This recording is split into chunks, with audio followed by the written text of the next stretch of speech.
Campo Hotel. Tout nangani ni mwana mama.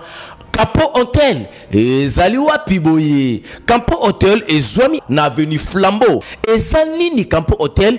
Ezali hôtel de luxe. Hôtel de capacité. Pona bato ya boania pe bato ya mbongo. Bana photo bana diaspora. Boluka place mususu kolala te. Chez Campo Hotel. Le meilleur de Congo Kinshasa. Campo Hotel. Campo Hotel. Le meilleur de Congo Kinshasa. Bandego. Toza a la piscine, restaurant, salle de fête. Vous hésitez surtout pour la fête de la ville. Bana poto, oye Kinshasa. Yaka chez Campo Hotel. Oye bino mama fatina lo bien Campo Hotel. Ke bana biliard na ba restaurant mususu. Boko kufa mnoko polele. Hôtel ezaka moko chez Campo Hotel. Tango komi na Congo Kinshasa. Contactez Campo Hotel. Moto nyonso oya sepeli abatela bomo inaye afana nesika ya kimia kende pa mosusu te yakaka na Campo Hotel tala ndenge bazali ko vivre 2 salles de fête pour la conférence de mariage nabino avec Campo Hotel mariage kitoko bako pesa yo na place ya ko lala nuit de noces na yo assuré piscine restaurant talandenge qualité à restaurant ezali na kati Campo Hotel parking assuré yoka mwana mama ozali banda ya mboka kozonga na yo na kati ya Congo précisément na Kinshasa luka Campo Hotel po obate la pongi na yo butueleka elamu na Campo Hotel awande excellence à JP Sika na Campo Hotel. Mboti na balandignon sur ma passion télévision, elle revient longue le bassin du savoir, comme d'habitude, tous avons un peu de voilà, aujourd'hui, j'aimerais tomber comme ça l'analyse politique moko, ngaina, binu, baimoko, je sais que vous êtes tellement nombreux partout dans le monde en train de suivre votre humble serviteur de Tupsara Binoga qui est Bissou Zali Baoumbo, il y a information. On est là pour vous informer. Mais la analyse na biso to banda yango na makambo etali bakonanger. Baiko déjà konanger parce que mingi de fleuve Congo qui ont des makambo. Maloba wana ya bakonanger ça créé vraiment polémique to peu manque ya boyo kanina kati ya plateforme ya FCC na cash. Yango moni to lobita to ko fanda boito na monokote il faut to solo la yango to yeba wapi pa ipenza mabe ezali e bandeli wapi to komi wapi pe ekosuke la biso wapi to pe ba imboka bakosuka wapi na scénario ya FCC cash par rapport ya coalition parce que baza kolela ke tungulu se koti. Voilà pourquoi biso ma passion télévision to lobby il y a des choses il faut quand même to solo la on nèg to solo la boy pour ezala quand même bien. Voilà, je commence d'abord, il y a pour ça l'analyse dans Italie, Jean-Marc Abound. Avant Jean-Marc Abound, c'était un certain le 11 novembre 2019. Tout le monde qui pour ça une manifestation pour célébrer mon colo. Martin Fayulu a retiré, pardon, Martin Fayulu a désigné le leader commun, soit leader commun et opposition.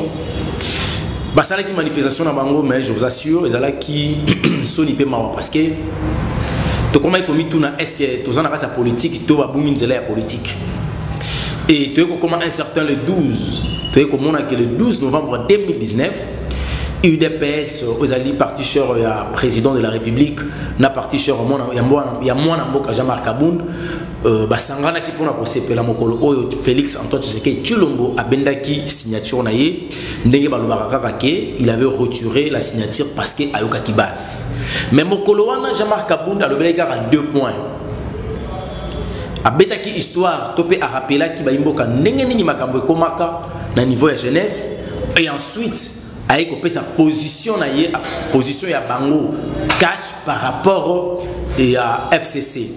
Mais Nabadur naye abandaki ko engager plus UDPS que ko engager plateforme ya cash. Alobaki après ça qui juste exemple concernant la réalité où il est qui n'angola tout le monde qui le président Lorenzo Tanga Subokonzi Edouard Lelo li banda ya mboka kenda exil et puis bana naye makambo tungulu les oye banate bazali susu na kati angola te et puis kimia ezate mais Edouard donna le président Lorenzo Bango Mibale va faire partie na parti politique moko. A eu un peu de réfléchir. Bateau bazali ko appartenir na famille moko politique mais tango moko comme na bokonzi musu soit kimi. Akati ki na ngambo ya Afrique ngele otolobaka na Afrique du Sud. Wa pepa ipenza ngele ko pesa exemple Jacob Zuma lobi lelo o azana justice azali ko samba. Mutu o azako sambisa ye ezali moto oyo bauti na enda kumoko ba bengi même parti politique. Mais cela na RDC et sa limité na arrivé à Félix Antoine Tshisekedi Tshilombo bozaku tout parti politique moko na yete ni regroupement politique moko. Mais comment expliquer Bofanda ensemble? C'est parce que président de la République Félix Antoine Tshisekedi Tshilombo azana motema pe bolingo ya Congo pe ya ba Congolais. Voilà pourquoi accepter qu'à lobby n'a pas la chasse aux sociétés et puis n'a pas fouiner les passés. Et maloba wana et pas Jean-Marc Kabundo aye komona ke et pesa qui le sait aller na bandeko ebele et surtout partenaire na bango ya FCC parce que comment il concentre déjà un groupe d'individus et avec les individus aussi comment il koloba n'importe quoi concernant le pouvoir et le président de la République. Prenons un exemple, mon amboka dunia loba qui était mokonza mboka Félix Antoine Tshisekedi Tshilombo mukolo oyo Joseph Kabila za ko pesa ye bokonzi za mukolo ya lelaki dunia lobi a regretté komona Kabila zo pesa président de la République bokonzi nga tuna ramotuna moko tozalaka awa un accord il y a 5 ans. Selon les accords il y a 5 ans, le premier ministre il fallait qu'il ait issu il y a majorité et issu il y a rassemblement. Et le président et rassemblement à l'époque c'était Félix Antoine Tshisekedi Tshilombo. Kabila n'avait pas eu le courage ou la volonté de nommer Félix Antoine Tshisekedi Tshilombo comme son subalterne. Pour Kabila à la ministre, pas à la présidente, Félix à la premier ministre naïe. Aboyaki qu'on nommé Félix premier ministre pour Félix Alobaka sous l'impulsion du président de la République. Aboyaki, soit Akoka quitté, Akende Kocha Sami Badibanga. Mais le même Kabila, comme en 2018, a comme la possibilité, il y a qu'on nommé Félix président naïe, il y a Kabila comme un subalterne naïe. Ça on peut le réfléchir. Donc c'est là où moi j'en trouve un peu. Et puis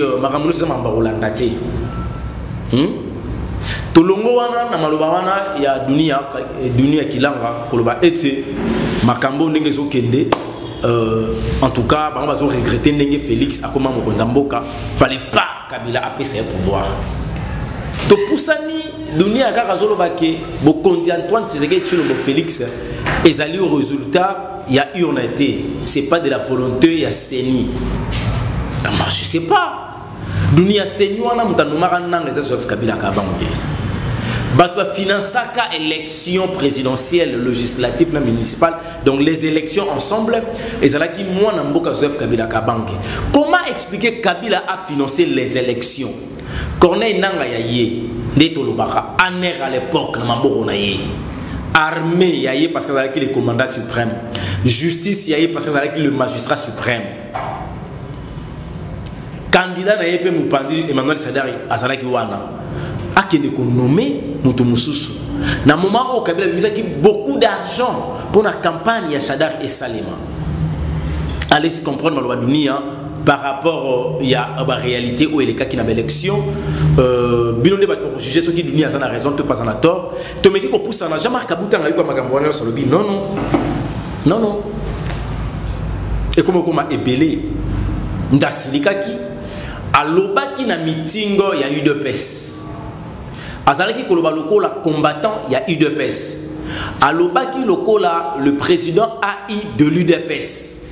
Que un individu ou un groupe des individus ba osé lisusu ko simba mokonza mboka to pe ko sakana na pouvoir na bango o ba moneli pasi. En tout cas ba koye ba ko découvrir o bango basali yemoko kuta ko longwa na Assemblée nationale à à la base et puis à récupérer tous les ministres basons à la base bongo basala attaque abimisa ki maloba wana conformément à la réalité oyo ayoka ki et pas ya bandekonae ya FCC parce qu'il y a des locaux mais on ne comprend pas ce qui tous ensemble les partenaires na biso to pe tous ensemble été bazo sala ba sortie médiatique oyo ils a ko sunga bangote et ça peut ko sunga bisoté. Alors cette fois-ci oyo a causé voilà pourquoi les loba c'est le bon moment boye kola konanger na ebisi bino baimboka likamba boye kola konanger et sangisa FCC bande ko FCC balobi Kabund asimbi biso na nzoto Kabound alobaki lokola président ya IDPS. Donc ils ont lokola IDPS et lobby mais sangisi ba président na ba parti politique ba sangani ba ye ba lobby tout ça pour condamner acte de barbarisme avec jusqu'aux dernières énergies. Tout ça pour condamner Maloba Jean-Marc Kabound avec l'immaturité politique au Yazana Yango et puis pour répondre d'une manière institutionnelle. Wapi pa ipenza tungulu matili susu. Tant que non, tu condamner, tu répondre d'une manière institutionnelle et puis c'est tungulu. On se pose la question, famille FCC, Jean-Marc Kabound atangaki kombo ya nani? Jean-Marc Kabound atangaki kombo ya parti politique nini? Jean-Marc Kabound alobaki kombo ya plateforme nini? Bokomi agité. Cette agitation est au servir mboka nanini. Bobandi ba sortie médiatique ya kolobaki beaucoup destitué parce que la manière dont bozolobaki beaucoup répondre d'une manière institutionnelle, ça prouve suffisamment que beaucoup na ba institution pour destituer. Il dépêche pas lobby ce qui bo oser et à destituer mon amboka Jean-Marc Kabound le jour où vous reconnaissez ça la motion les banga ya parler du peuple bango ba kozala wana sous les émotions bino na ba motion bango na ba émotion avec voilà les émotions na émotion et kosuka wapi c'est pas le bon moment ndenge to lobaka na dit en français que faire le bien c'est bon mais pas au bon moment c'est mauvais.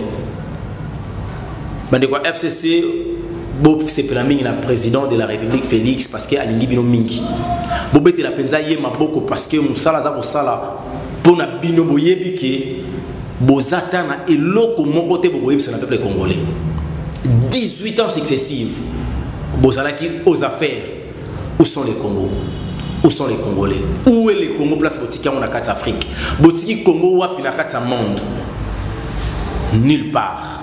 Congo est si mal à niveau impossible. Et vous avez des comptes à rendre avec le peuple congolais. Aujourd'hui, nous avons si le ceux qui ont interrogé l'histoire, Nini et les gars qui ont bino responsable boyebi. La guerre a fabriqué de l'autre côté pour qu'un minerai coltan na biso kende. Mais le peuple congolais n'a raison à présence de Félix Antoine Tshisekedi Tshilombo Andimi bino. Et Félix, président de la République, a lobby à finir les passés. Bon éviter, Bandekouana, ça veut dire que le Congolais tout finir les passés. Ça sera scandale.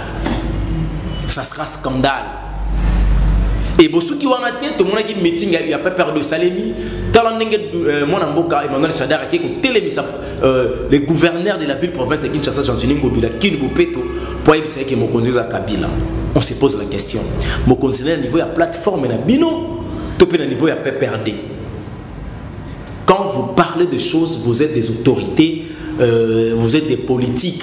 Il faudra avoir quand même la manière et la langue la plus facile pour aider le peuple congolais à y aller pourquoi vous avez koloba et dans moment il faut boloba yango.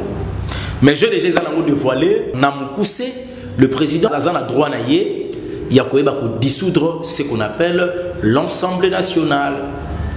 Donc président Nouma Albert Yuma, Toyoka Teke place à Banda Moussala. Président Anouma Baba Kyung, 10 milliards. Le lot Oyo Mokonzamboka Ayaki, Apesaki Ilunga. Papa Ilunga qui est dans l'Assemblée nationale, bo bloqué G. Bozo Baten Nenge Bozo bloqué, et ça déjà que crise est ali. Donc au mois de janvier, ceux qui ont soit zongité, le président de la République osa censé dissoudre le Parlement. Pour qu'il ne organise une élection anticipative et permettre au peuple congolais à élire les députés à solo, toye, ceux qui FCC a la majorité de vrais ou pas. FCC local a yébiki, en janvier, il va dissoudre le Parlement et pas Mokonzamboka, il y a des manœuvres.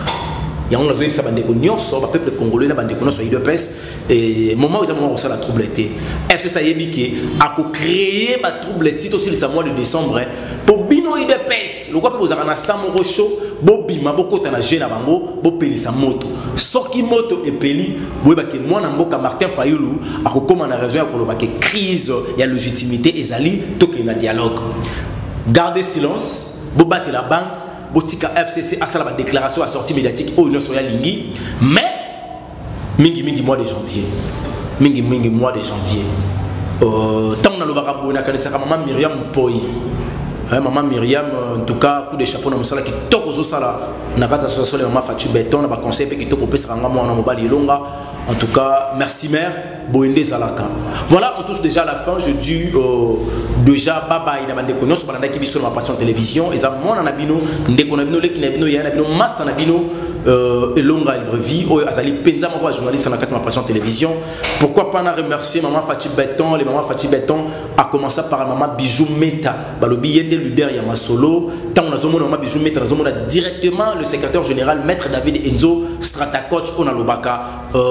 Le sport de la justice congolaise. Mopandi na zomo la sécurité déjà commando José Beya Balobi Dragila mingi mingi ndeyo kun faya kun donc makambango keneka ndengo lobaki na suka côté kuna tzapo mona niveau déjà ya Suisse on a bien ndoya mokonzamboka papa Félix Kadima motema maman Jeannette Kadima coup de maman Janine Kadima pardon coup de chapeau na musala qui toko boza ko sala na niveau ya Suisse pour na kotombo les sous kotombo la penza mingi mingi association maman Fatou Béton bon continuer bongo merci maman Janine Kadima ba conseil pesa kanga mona mobali je suis là je me bats je bosse toujours avec le temps to ko komisa makamo Daniel Akani qui était derrière la caméra coup de chapeau na yo pourquoi pas na déconner sur la kibiso papa Marcel Kazadi moteur maman Doudou Kazadi depuis Allemagne en tout cas tout le monde a dit à la prochaine bye bye. Campo Hotel tunangani ni mwana mama Campo Hotel ezali wapi boye Campo Hotel ezwami na avenue Flambeau ezali ni Campo Hotel ezali hôtel de luxe hôtel de capacité pona bato ya bwania pe bato ya mbongo bana poto bana diaspora boluka place mususu akolala te chez Campo Hotel le meilleur de Congo Kinshasa Campo Hotel Campo Hotel, le meilleur de Congo Kinshasa. Bandego, tout ça a la piscine, restaurant, salle de fête. Vous hésitez surtout pour la fête de la ville. Bana poto, oye Kinshasa, il y a caché Campo Hotel. Vous avez vu ma fatina, le bien Campo Hotel. Qui est bana bilière, il y a un restaurant sous beaucoup font me repoler. Hôtel les agara moko chez Campo Hotel. Tant on combine à Congo Kinshasa, contactez Campo Hotel. Moto nyonso oya sepeli abatela bomoina ye afana nesika ya kimia kende pa mosusu te yakaka na Campo Hotel tala ndenge bazali ko vivre deux salles de fête pour la conférence de mariage nabino avec Campo Hotel mariage kitoko bako pesa yo na place ya ko lala nuit de noces na yo assuré piscine restaurant talandenge qualité à restaurant ezali na kati Campo Hotel parking assuré yoka mwana mama ozali banda ya mboka kozonga na yo na kati ya Congo précisément na Kinshasa luka Campo Hotel po obatela pongi na yo butueleka elamu na Campo Hotel awande excellence à JP Sika na Campo Hotel.